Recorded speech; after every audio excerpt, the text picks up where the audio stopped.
Welcome to Strip Cover Lit, where we squeeze the bigger picture out of literature. I'm Adrian Fort, and we are here for a video which will appear in two separate playlists here on the channel. Number one, obviously, being the poetry discussion playlist, as this will be a poetry discussion. But number two, we're starting a poem.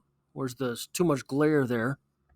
A poem by poem read along of Sylvia Plath's collected poems.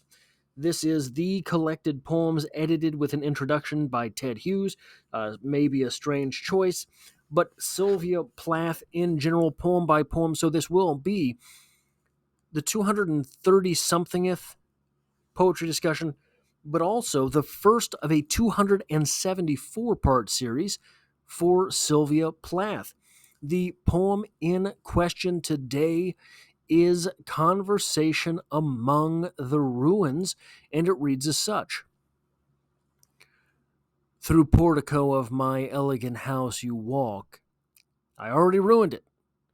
Wait a minute. I think there might be a typo in this. I got this online. There are a couple differences that I found with this poem. So depending on where you get this poem, it might be a slightly different experience. No, that's right. Through portico of my elegant house you stalk, with your wild furies disturbing garlands of fruit, and the fabulous lutes and peacocks, rending the net of all decorum which holds the whirlwind back. Now, rich order of walls is fallen, rooks croak above the appalling ruin in bleak light of your stormy eye. Magic takes flight like a daunted witch, quitting castle when the real days break.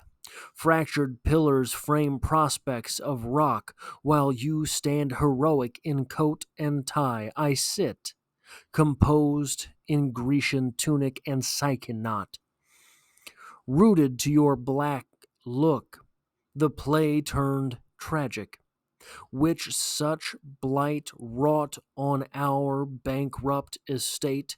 What ceremony of words can patch the havoc?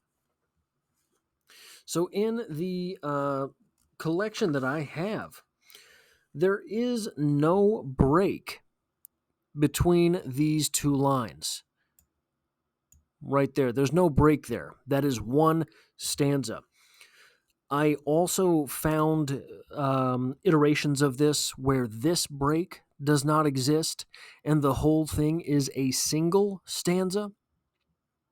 So, depending on the accuracy from the poet, I am not sure exactly where this poem started. So, what we have here is the aftermath of a fight.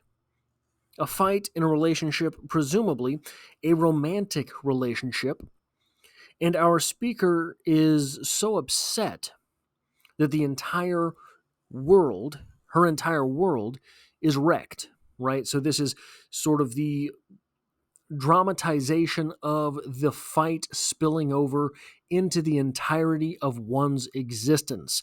Therefore, the ruins are caused in the entire world, in the entire existence of our speaker, despite the fact that it was a fight with her significant other. Look, what I'm going to do through this series is I'm going to take very little account of the actual reasoning behind a poem. What I mean to say by that is the biographical information from Sylvia Plath is not quite as interesting, in my opinion, as the poem itself. I think that is where the most fruit lies. If you've seen any of my Emily Dickinson poetry discussions, sometimes I go back and forth on that, but that is probably because I have had such a lifelong obsession with Emily Dickinson. Here, I'm not going to get into who the biographical individuals might be. Is this Sylvia Plath and Ted Hughes? I don't know the timeline on that. It's not as interesting to me as the dynamic of the poem. There will be some Sylvia Plath poems where that dynamic is more interesting, and I think for me where that comes from is in the motherhood stuff. To me, that's very the biographical stuff is very interesting because it is a unique view, in my opinion, maybe in my experience. I've never been a mother, on the ideas behind motherhood. Now, the beautiful thing about poetry is that it takes the large and funnels it through the small, right? So large ideas, things that happen to all of us, and it expresses them through a very small poem, oftentimes in a very small situation.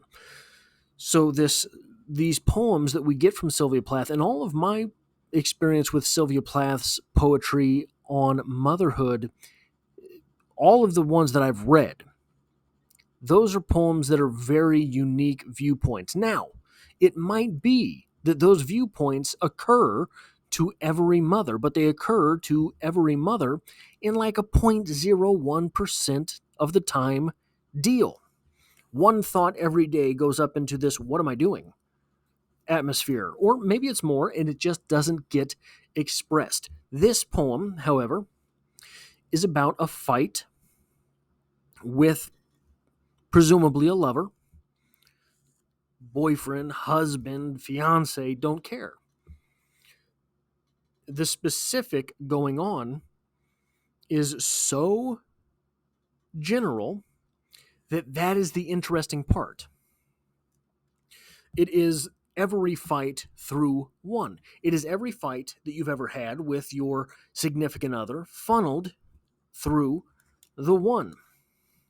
And where this begins to get a little bit particular here, in my opinion, and where it becomes a little bit more worth talking about, or the whole thing, like Sylvia Plath is a poet with whom I often struggle. Reading Sylvia Plath is hard for me because of, I don't know why.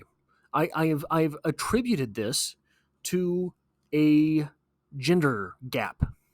I've attributed this to the same thing. Jane Austen is hard for me, but that might be unfair. I might just be saying that because a lot of the experience I have with Sylvia Plath is her poems on motherhood, etc. This is fairly easy to understand. And here it gets interesting to me. While you stand heroic in coat and tie, I sit composed in Grecian tunic and Psyche knot. The image of the man being heroic in a coat and tie seems, maybe I'm wrong, very college professor, right? Seems very dignified, seems very, I have a place in society.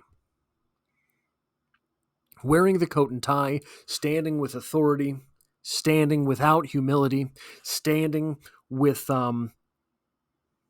one might be forced to assume, standing with purpose. Like, I think that's where the heroic comes from. Standing victorious, perhaps. That's where the heroic comes from.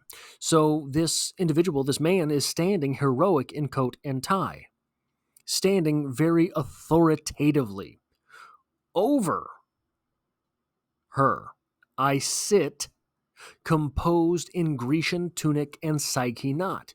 Grecian tunic and Psyche knot. Are we, the poet here, channeling perhaps Sappho, one of the earliest poets? Now, if you look up Sappho, one of the things you'll find, according to legend, Sappho killed herself by leaping from the Leucadian cliffs because her love was unrequited by the boatman Phaon. Phaon laid with Sappho, knew her, but later rejected and devalued her. So, if we are in fact channeling Sappho in that moment, it is fairly fitting with what might be going on in this relationship. Unrequited love, someone who is devaluing our speaker afterwards, but also The next thing that I want to talk about here is this little bit down here. Oh, I'm preparing a poetry discussion for that, so be prepared. Right here. What ceremony of words can patch the havoc? What ceremony of words can patch the havoc? Now, this fight has so devastated our speaker that the event itself is being referred to as havoc. Now, when we take this into consideration with the previous line, which such blight wrought on our bankrupt estate, what ceremony of words can patch the havoc? We come to understand that this dignified hero with whom our poet has fought, they don't have the money to fix stuff. Now, it might be that this fight has quite literally turned things to ruin. It might be that in the heat of this fight, in the escalation thereabouts, their actual living space was upturned, right? He punched a hole in the wall, she threw a glass at him, etc., etc. So we are turning an emotional instability, an emotional outburst of Pompeiic force.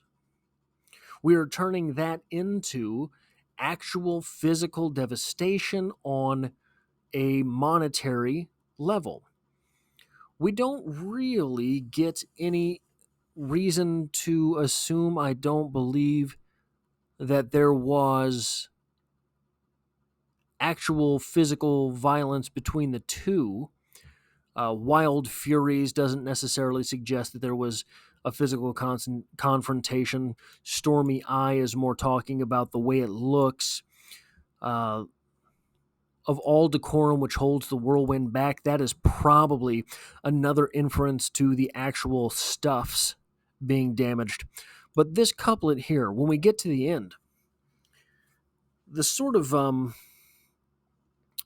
troubling part, the most troubling part, a lot of couples fight, right? It is not necessarily all that worrisome if a couple gets into a fight in which the world feels like it's ending, because most fights probably feel that way. But when we get to the end here, we get what ceremony of words can patch the havoc. The word ceremony is not there by accident. Ceremony is, if you look it up, defined thusly: a formal or public occasion, typically one celebrating a particular event or anniversary, which means that this fight is an all-the-time thing. This fight that created this havoc, that forced the world into these ruins, this is an all-the-time thing. That is the troubling word here. Ceremony. This happens a lot. And afterwards, we have this ceremony of words. The interesting thing to me here is this ceremony of words coming from our college professor, or is the ceremony of words coming from our Sappho? Are his words the magic that takes flight? But she is the poet. It's interesting. It is a conundrum. How are we to feel in the wake of this poem? Conversation among the ruins. That is all I have for this poetry discussion. There's poetry every Monday here on the channel. This is the first in a 274-part series, journeying poem by poem through Sylvia Plath. It is also the 200, I believe, 35th poem in the poetry discussion playlist. If you find yourself here by chance but not design, consider hitting the subscribe button to stick around for the rest of the literature, poems, short stories, novel read-alongs that I do on this channel. But also, if you enjoy what I do here, hitting that like button really helps me out on the channel. It tells YouTube to share this video with other literature lovers, and I hope to have you back for the next one.